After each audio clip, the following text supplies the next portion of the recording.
Today we'll be talking about the Lil-Springer. It's an easy to use device to make loose tea. And I'm going to show you how easy it is. Use one hand, okay? Push it open and now you have a spoon. So you just scoop out the tea that you need.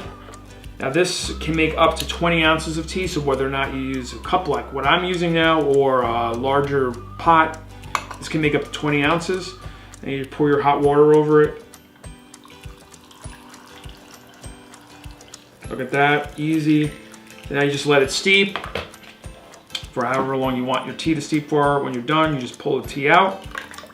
You can use this as a spoon as well. Easy. How much easier can you get? So you take it out and you're done. It's very easy to clean. It's stainless steel. And it's a great tool for making tea.